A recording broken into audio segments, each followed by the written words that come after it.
Hadirin, setiap insan, terlebih bila ia insan beriman yang menjalani kehidupan di dunia, sudah pasti mendapatkan dan menginginkan harapan hidup yang sukses dan membahagiakan. Bila bekerja, kerjaannya ingin sukses. Bila kembali ke rumah tangganya ingin bahagia. Bila pulang kembali kepada Allah ke akhirat nanti, di dunia ini yang sebentar saja dan sebentar lagi kita akan kembali, juga diharapkan pulangnya sukses dan wafatnya dalam keadaan tenang dan bahagia. Dunia sukses bahagia, akhirat sukses bahagia.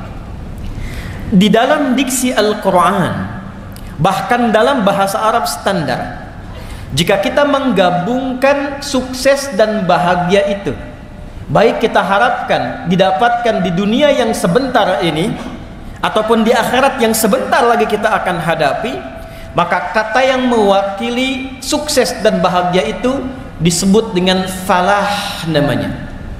Falah. Jika sukses saja disebut dengan fauz, jika bahagia saja disebut dengan farah, fariha yafrahu. Tapi bila kita menggabungkan sukses dan bahagia disebut dengan falah namanya. Saking pentingnya harapan sukses dan bahagia ini, dan Allah Maha mengetahui bahwa setiap hambanya menginginkan keduanya, maka diperdengarkan di telinga kita 5 kali dalam setiap 5 pergantian waktu dalam sehari. Baru bangun, sinar matahari membelah kegelapan malam disebut dengan fajar. Waktu rencananya disebut dengan subuh, diperdengarkan di telinga kita. Dalam bahasa Arab telinga disebut dengan udhun, jamaknya disebut dengan azan. Dalam lantunan azan itu diperdengarkan, baru kita bangun dari tidur, hayya 'alal falah. Jalani kehidupan di hari ini dengan sukses. Apapun profesimu, harapkan sukses. Bekerja yang sukses, mencari akhirat siapkan dengan sukses, dan hasilkan dari semua kesuksesan itu menjadi nilai-nilai yang membahagiakan dalam kehidupan. Jangan sekedar di kantor sukses tapi tidak membawa kesuksesan itu menjadi kebahagiaan saat dibawa ke dalam rumah. Sukses tapi tidak sakinah, sukses tapi tidak memberikan ketenangan. Hayya 'alal falah, diingatkan, bangun menjadi pribadi yang sukses dan bahagia. Sampai ke siang muncul zuhur, terang, jelas, diminta dievaluasi sejauh mana keberhasilan kesuksesan itu bisa diraih. Kalau pekerjaan duniawi evaluasi, kalau ibadah ukhrawi evaluasi. Jangan-jangan dari subuh ke zuhur lupa ingat dengan Allah, lupa berzikir, lupa baca Al-Quran, lupa sedekah. Padahal kita berharap ketika kembali kepada Allah Subhanahu wa ta'ala mendapatkan rahmatnya yang sempurna berupa jannahnya yang tertinggi. Apa bekal yang telah kita siapkan? Sudah jelaskah capaian kesuksesan kita sampai zuhur, siang yang jelas itu?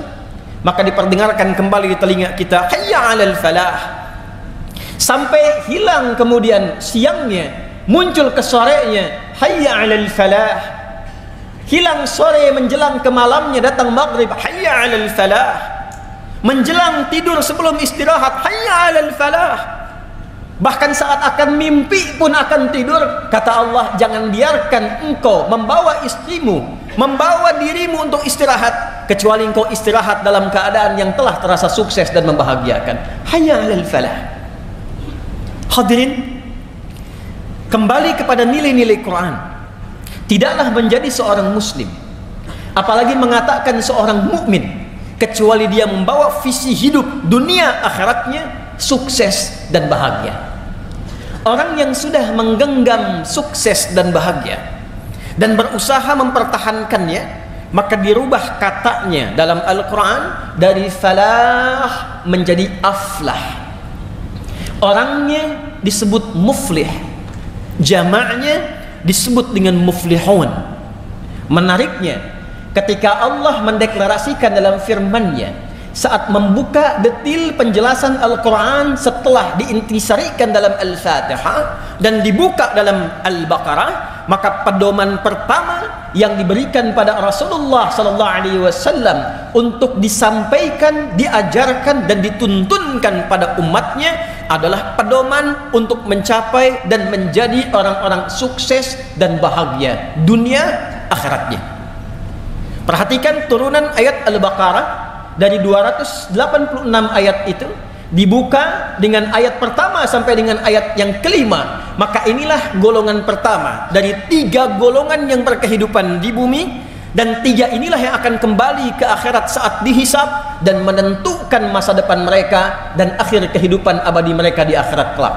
Golongan pertama adalah golongan sukses dan bahagia dunia akhiratnya. Al-Baqarah di ayat yang kelima, ulaika ala hudam mir rabbihim wa ulaika humul muflihun.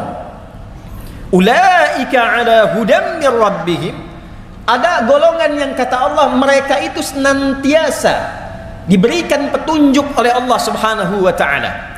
Mau kerja dibimbing oleh Allah sehingga kerjanya nyaman, tenang dan sukses. Bukankah yang punya rezeki Allah? Bukankah yang punya solusi Allah? Ada orang-orang yang ketika baru melangkah untuk bekerja, dia katakan, Rabbi adkhilni mudkhala sidqin, tanpa nyogok, tanpa nyuap, tanpa harus mencari jalan yang salah, dibimbing oleh Allah, lancar, sukses, bahagia. Ada orang yang ingin belajar, dia mengerti Allah pemilik pengetahuan, dia memohon kepada Allah dibukakan akses pengetahuan. Bukankah Allah Al-Alim? Maka dia dekati Rabbnya, dia dekati Allah Subhanahu wa ta'ala, dan dia ikuti pedomannya. Ulaika ala hudam mir rabbihim, maka diberikan petunjuk oleh Allah Subhanahu wa ta'ala, dibimbing, mendapatkan lompatan kecerdasan, mudah memahami, mudah untuk mengamalkan semua aspek kehidupan, baik dengan tenaga, baik dengan ilmu, baik dengan harta, baik dengan pengetahuan. 4 aspek yang menjadi bekal kehidupan manusia di dunia ini diberikan pedomannya oleh Allah sehingga mudah diantarakan kepada kesuksesan dan kebahagiaan. Dan 4 golongan inilah yang dibimbing oleh Rasulullah sallallahu alaihi wasallam, baik dalam fase Mekah, terlebih dalam fase Madinah, kurang lebih 23 tahun, kurang lebih dalam durasi tugasnya Nabi sallallahu alaihi wasallam dalam berdakwah, menghasilkan 4 golongan utama yang kaya, posisi tingkat tertinggi kekayaannya, bahkan sampai sekarang masih didapatkan asetnya seperti yang Utsman bin Affan radhiyallahu taala anhu. Bagaimana transformasi kekayaan Abdurrahman bin Auf radhiyallahu taala anhu yang sampai sekarang belum mampu disaingi oleh orang terkaya di muka bumi, dengan aset yang kalau dikonversi sampai saat ini berjumlah 72.000 triliun. Siapa yang tidak kenal dengan Abu Bakar As-Siddiq? Siapa yang tidak kenal dengan Umar bin Khattab? Di aspek pengetahuan ada Ali bin Abi Thalib, ada Abu Hurairah radhiyallahu taala anhu, ada Salman Al-Farisi radhiyallahu taala anhu, dan semuanya sukses melintasi zamannya, berbahagia, diingat, dikenang oleh setiap zaman dan masa yang telah bahkan dilaluinya. Hadirin, ulaika ala hudam mir rabbihim wa ulaika humul muflihun. Dan sebelum kata muflihun, Allah tegaskan dengan menggunakan dhamir, kata ganti munfasil yang berfungsi dalam ilmu balaghah sebagai ta'kid, penguat pada informasi yang disampaikan.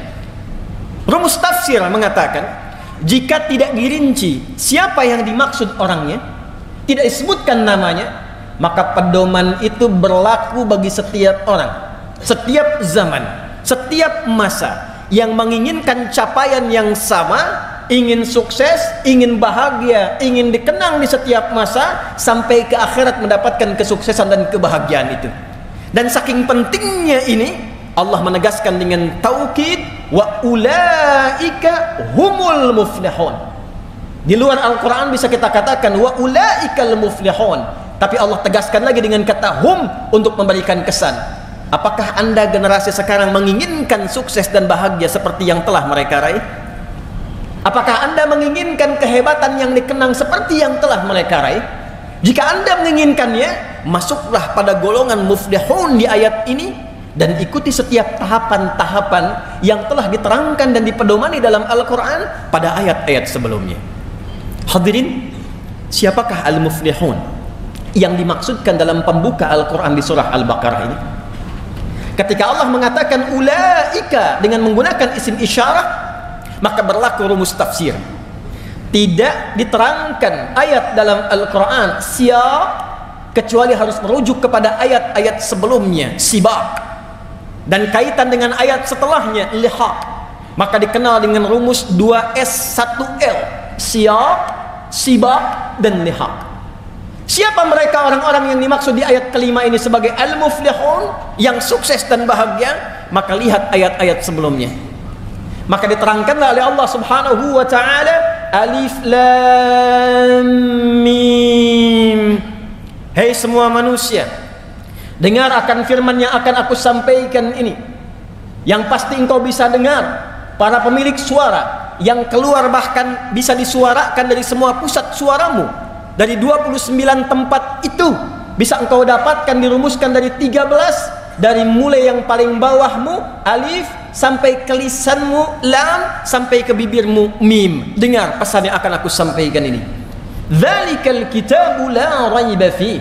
Semua apa yang terkandung dalam Al-Quran ini bukan bacaan biasa, bukan akses untuk dilihat biasa, bukan untuk disuarakan biasa, tapi di dalamnya ada pedoman berkehidupan yang mengantarkan pada kesuksesan dan kebahagiaan, dan jangan pernah ragukan isinya. Hudal lil muttaqin, tapi itu hanya akan berlaku pedoman ini untuk sukses itu, untuk bahagia itu hanya bagi golongan orang-orang takwa saja. Kita temukan ternyata yang dimaksud orang yang mendapatkan falah itu generasi yang sukses, generasi yang bahagia, melintasi zamannya sampai kembali kepada Allah di akhirat, disebut oleh Al-Quran al-muttaqin, golongan orang-orang takwa. Hadirin, siapa orang takwa itu? Dan saking pentingnya golongan takwa itu, esensi Jumat pun memiliki wasiat takwa. Tidak sah Jumat kecuali dengan 5 rukun: hamdalah, salawat, tausiyah. Yang ketiganya tausiyah, wasiat, dan wasiatnya pun dicontohkan Nabi dengan wasiat takwa. Saking pentingnya kesuksesan, saking pentingnya kebahagiaan, dia masuk dalam satu di antara rukun Jumat yang 5, rukun khutbah yang 5. Tidak sah Jumat dilantunkan, disampaikan sehebat apapun materinya, sedalam apapun materinya, jika tidak mengandung wasiat takwa.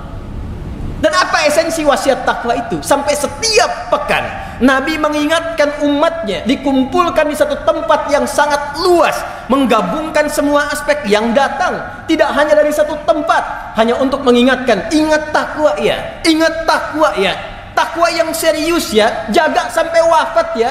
Ya ayyuhalladzina amanu taqullaha haqqa tuqatih wa la tamutunna illa wa antum muslimun. Ali Imran yang ayat 102 itu. Kenapa takwa menjadi penting? Karena hanya orang takwa yang bisa sukses, orang takwa yang bisa bahagia. 240 kali kata takwa dan derivasinya disebutkan dalam Al-Quran, dan tidak pernah disebutkan kecuali bersanding dengan jaminan kebahagiaan dan kesuksesan. Anda punya masalah, bahkan datang ke Jumat ini pun masalahnya belum tuntas, maka turun Quran surah ke-65 di akhir ayat kedua, di awal ayat ketiga. Wa may yattaqillaha yaj'al lahu makhraja wa yarzuqhu min haitsu la yahtasib. Dan siapapun yang mampu meningkatkan takwanya kepada Allah, bukan hartanya, bukan jabatannya, bukan ilmunya.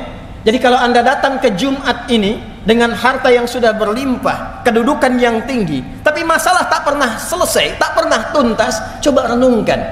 Mungkin masalahnya bukan karena harta, bukan karena status, bukan karena ilmu. Barangkali pendekatan kepada Allahnya, takwanya yang belum meningkat. Di pekerjaan champion, perusahaan banyak, tapi di rumah nggak pernah bahagia. Mungkin bukan harta soalnya, soalnya adalah takwa yang sejati dan sesungguhnya. Wa may yattaqillaha yaj'al lahu makhraja wa yarzuqhu min haitsu la yahtasib. Hei, kata Allah, jangankan yang kau hitung, yang tidak engkau duga pun persoalan rezeki aku akan kirimkan sepanjang engkau punya akses yang dekat kepadaku. Bukankah kita yang meyakini Allah yang punya rezeki sehingga kita menyebutnya dengan Ar-Razzaq? Bukankah kita meyakini Allah yang punya pengetahuan, Allah yang punya solusi? Lantas Allah balik bertanya, ketika engkau punya masalah, kenapa engkau tidak mendekati aku? Ketika engkau menginginkan rezeki, kenapa harus menyogok? Kenapa harus korupsi? Kenapa harus menyuap? Bukankah engkau mengatakan hanya aku yang punya rezeki, aku Ar-Razzaq? Wa yarzuqhu min haitsu la yahtasib. Anda yang belajar di kampus, di sekolah, SMP, SMA dan seterusnya, Anda menginginkan lompatan pengetahuan, rumus pertamanya dekati yang punya pengetahuan. Turun Quran surah kedua Al-Baqarah di akhir ayat 282. Wattaqullah wa yu'allimukumullah. Tingkatkan takwamu kepada Allah, maka aku buka akses pengajaran untuk meluaskan cawan pengetahuanmu, kata Allah. Perhatikan orang-orang terdahulu yang diajari oleh Nabi sallallahu alaihi wasallam. Bagaimana Abdullah bin Mas'ud, Ibnu Abbas radhiyallahu taala anhuma, dan sahabat-sahabat hanya menguasai bahasa asing dalam 3 hari saja. Bagaimana lompatan pengetahuan terjadi kepada mereka ketika mereka mendekati Allah Subhanahu wa taala. Anda ingin bahagia? Al-Baqarah di akhir ayat 189. Wattaqullaha la'allakum tuflihun. Tingkatkan takwamu kepada Allah, aku dekatkan engkau pada kebahagiaan yang sejati, dunia, akhirat. Dalam konteks akhirat, Anda menginginkan surga? Anda ingin menginginkan surga yang seluas langit dan bumi, yang mewah, fasilitas hebat? Tidak dibuka dalam Al-Quran kecuali menggunakan kata takwa. Ali Imran ayat 133. Wasari'u ila maghfiratin min rabbikum wa jannatin arduha as-samawati wal ardu u'iddat lil muttaqin. Anda menginginkan di taman surga Firdaus, taman yang sangat indah, tengah-tengahnya, maka tidak diberikan kecuali kepada orang-orang yang bertakwa. Innal muttaqina fi jannati wa uyun. Takwa. Dunia yang sebentar, kuncinya takwa. Akhirat yang sebentar lagi, kuncinya takwa. Itulah sebabnya kenapa setiap Jumat kita diingatkan oleh Nabi sallallahu alaihi wasallam, dan menjadi wasiat yang lestari di setiap masa. Jaga takwa, jaga takwa. Tidaklah Jumat ini disyariatkan bukan sekedar ingin menjadikan kita berkumpul, duduk, kadang mengantuk, lalu tertidur, sholat 2 rakaat dan bubar. Bukan itu yang diinginkan. Kita diinginkan untuk saling mengenal, kita diinginkan untuk saling mengisi, kita diinginkan berkontemplasi, kita diinginkan bermuhasabah. Jangan-jangan duduk di masjid ini mendengarkan khutbah sudah berlangsung puluhan tahun hidup, dunia sudah diraih yang sebentar, akhirat yang sebentar lagi belum dipersiapkan. Fas'au ila dzikrillah. Kata Allah, "Hai hambaku, di mana pikiranmu? Di mana visimu? Apa persiapanmu untuk pulang?" Ada orang yang terus menyiapkan akhirat, lupa dengan dunianya, lupa dengan tetangganya, lupa dengan kerabatnya. Maka diingatkan dalam Jumat, lihat kananmu, lihat kirimu, kenali belakangmu, kenali depanmu. Bukankah engkau bersaudara satu dengan yang lainnya? Hadirin, itulah bagian dari kata falah. Pemiliknya disebut dengan muflih, jamaknya disebut dengan al-muflihun. Sebagai penutup dari khutbah yang pertama ini, jika kita bertanya kepada Allah dan Rasul, ya Allah, ya Rasulullah, bagaimana cara kami secara cepat dan singkat membangun akses takwa ini? Detailnya seperti apa? Sehingga setiap pekerjaan yang kami lakukan, apapun profesinya, berpeluang cepat untuk didapatkan kesuksesan dan kebahagiaan yang dimaksudkan. Maka hadirin, Al-Quran